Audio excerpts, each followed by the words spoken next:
Welcome to Tara Talking, the podcast that's named after the blog that's just me, telling stories to offer help, healing, and hope as you journey into your passionate, purposeful, and prosperous life. Thanks for coming along on the ride, and now on to today's topic.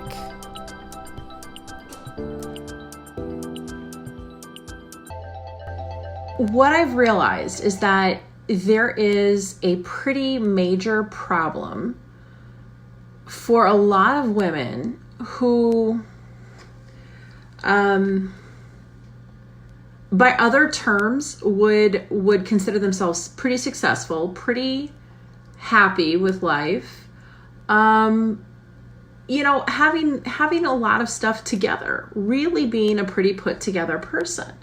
And yet there's this sense of being overwhelmed, feeling stuck, feeling like there's got to be more to life. There's got to be more to all of it.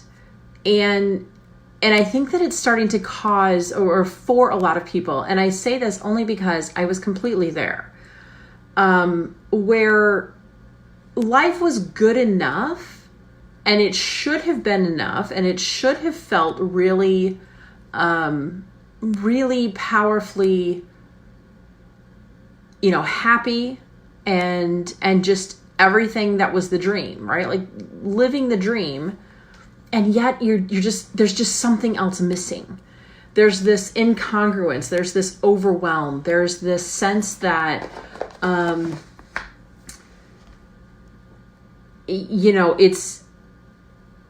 it's almost like you're afraid to get your hopes up. You're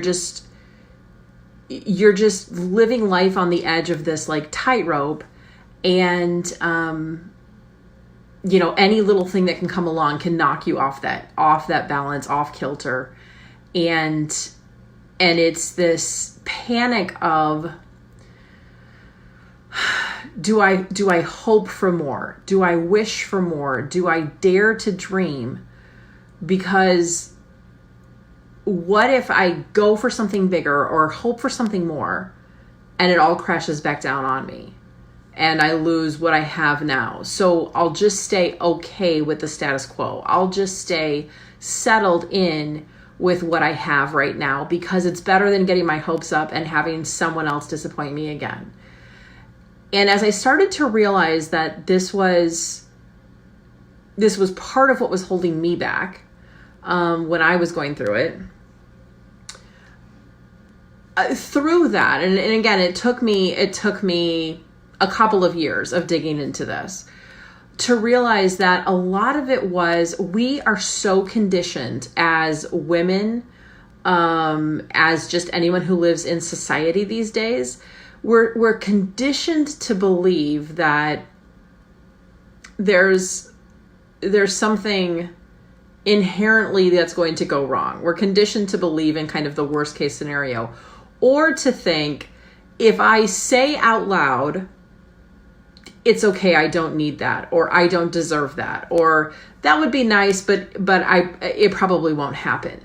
This kind of self-deprecating talk is kind of just, it saddens me when I hear my own children saying this, my friends, my family saying things like, it would be nice, but I don't know that I deserve that. I don't know that I'm good enough for that.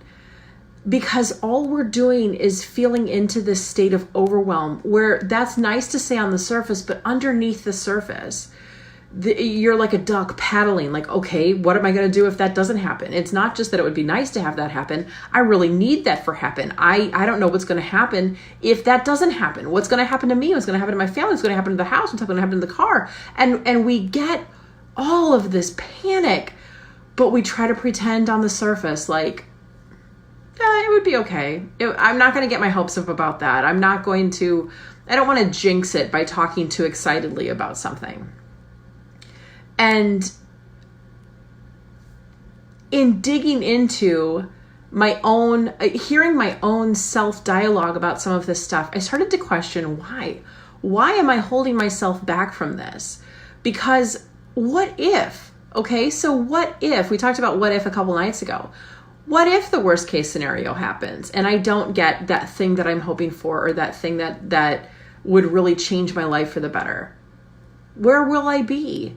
There's no need of having all of this overwhelm and panic and feeling like I have all these pressures on myself, because at the end of the day, we, you, me, everyone has a pretty good track record of successfully surviving some of those times that we feel like we'll never survive. And what we're really all wanting at the end of the day, throughout all of that, is truly just to be at a place of calm. A couple seconds ago, and I was starting to rattle off all of the questions, all of the what ifs, all of the oh my gosh, oh my gosh, oh my gosh. Could you hear the different energy in that sense of, that's where we let our minds get to on a day in and day out basis, of the panic, the overwhelming panic of just this domino effect of stuff starting to fall apart. That is an impossible job for anyone to handle. It's like trying to catch an entire building that's falling with your hand, to say, I can stop this. I can stop the pain. I can stop the world from crumbling if I just reach out my hands and try to hold all of it. You'll never hold it. You'll never hold an entire building falling in your hands, as much as you might want to, as much as you might have a hope for that and want to protect everyone around you from that pain. It is not your responsibility. I'm going to say that a little louder for the people in the back. Keeping everyone around you from feeling pain is not your responsibility. But when you take that on as your responsibility, that's where overwhelm comes from. And overwhelm and fear and anger and frustration, all of these emotions packing into you, to your life, to your day, push out the very thing that you're trying to create. They push out the calm, the peace, the love, the light that you're trying so desperately to hold on to. So what I'm wanting to do more, what more of my mission and my message really is, what my passion is to help women realize, men too, but the majority of you watching this are women, help you realize that when you can just set aside, okay, there goes a light. When you can set aside that overwhelm of trying to catch the whole building with your hands, when you can say, this is not my responsibility, the building is going to fall and I can't catch it and I can't stop it. But what I can do is protect what I love, what I know, and not worry about whether or not it's going to hit someone or something. I realize that the analogy is falling apart here, as I'm really good at building up an analogy and then it kind of starts to fall apart. But when you can set aside the fact that it is not your responsibility to catch all of the bricks, basically, it is just not your responsibility to take on all of the what ifs. When you can set down that responsibility and say, okay, what is really my job? What am I capable of doing? And have that honest look at yourself and question yourself. What am I really truly capable of doing? And what is my responsibility? And it's not to protect everyone around me from the falling bricks of the building that they blew up themselves. You create more space and more room for what you really are wanting to call in. And I use the phrase a lot, living the life you've imagined. If you're anything like me, I can guarantee you that when you first started feeling as a young adult, for me, I got married at the age of 20, and I had big dreams and big goals. And the life I imagined included, sure, having some kids, living out my days in that white picket fence, middle class, middle American dream, and just enjoying life. I certainly didn't expect that the life I imagined, it did not include running my children to heck and gone every day, dealing with rising gas prices and forgotten shoes and forgotten lunches and just all of the stress and overwhelm of everyone else's problems becoming my emergency. That did not at all play into my idyllic version of the life I'd imagined. So I've had to kind of let go of what my original plans for the life I'd imagined. And I've had to also set down any expectation that I put on myself of everyone else's issues or forgotten items or needed things becoming my emergency. I just set it down. You know what? I'm really sorry that you forgot your lunch. I know that there is options for you there at the school. I am really, truly sorry that you forgot your shoes for practice. You can go ahead and run in whatever it is that you wore to school today. Because my life and my situations are also important. Now, of course, if it works out for me, I'll do whatever I can, but I've set down this responsibility that I had for keeping everyone else around me happy and pain-free and moving along on this glib little path towards, whatever happiness they felt like they needed to suck out of me. And in that way, I have allowed myself to create and hold on to more calm, more peace, more love, even though my initial thought of, what do you mean I have to not bring my kids their shoes or their lunches or schlep them to heck and back because they wanted something specific. What do you mean I have to let go of that? I'm a mom. That's who I am. That's my job. That's my identity. They're not going to love me if I don't do these things. And yet the opposite is what I found to be true, and why I'm so passionate when I see some people who are just feeling that angst and that stuckness and that I can't. When you're clinging so tightly and holding on to your overwhelm and holding on to just all of the stuff you're trying to cram in your life, it's not leaving you the room to live the life you'd imagine. Because the 20-year-old me, what I did want was the love, was the calm, was the peace, was the joy. And now it's not so much that I'm creating this life I'd imagined full of the things or the cars or the homes. It's that feeling. It's the feeling that I'm creating this life that I don't actually need to escape from. It's a life full of the peaceful, calm, feeling into, loving who I am, how I show up in the world, and how I create this environment for my family that isn't of stress and overwhelm and a burnt out mom. It is of calm and love and peace and togetherness.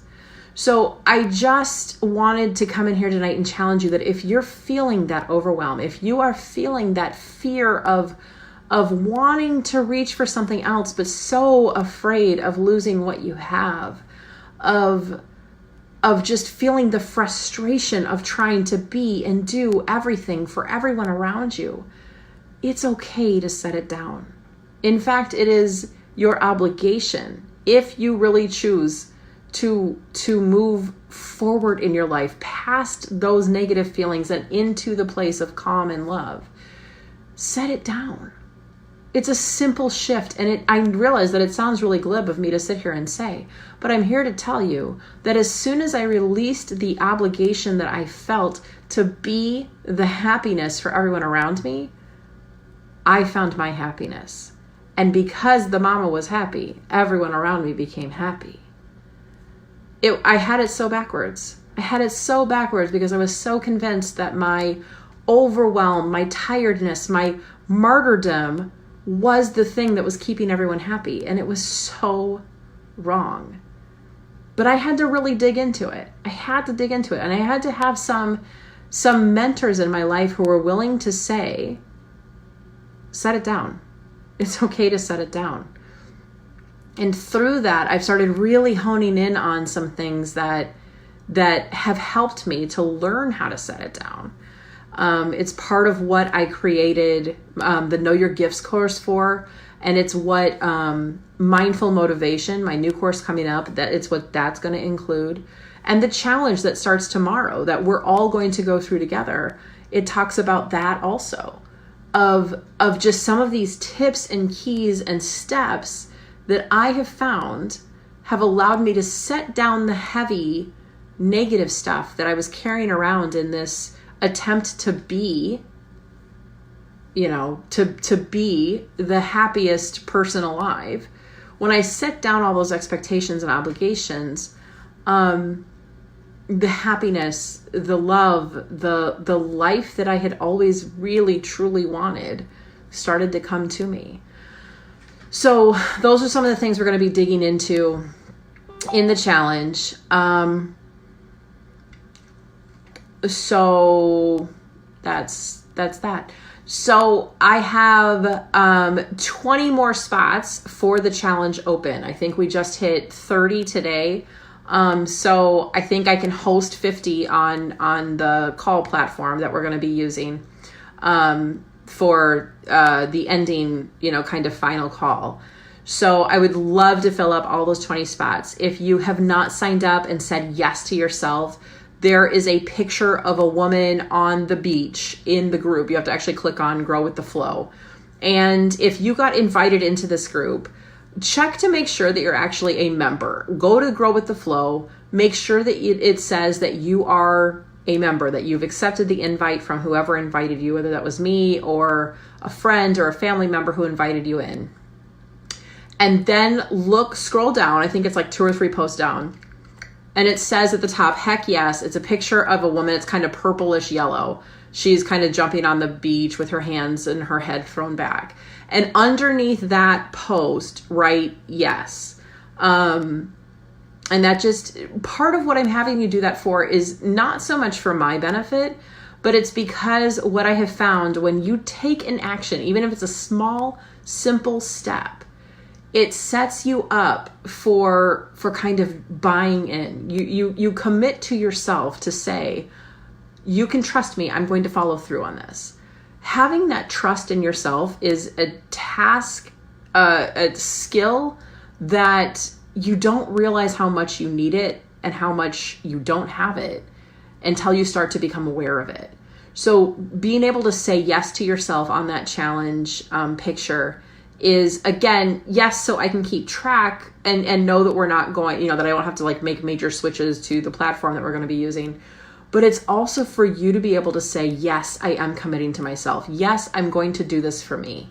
I'm so excited to put the first unit in there for tomorrow for day 1. It's going to be 10 days. And I'm just going to be walking you through, helping you to commit to a place where you decide you want to trust yourself more.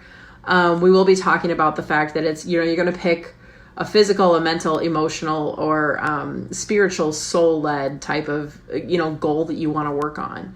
And you are going to be given some tips and tools to make that change in 10 days and to kind of self-analyze how you're going to work through that.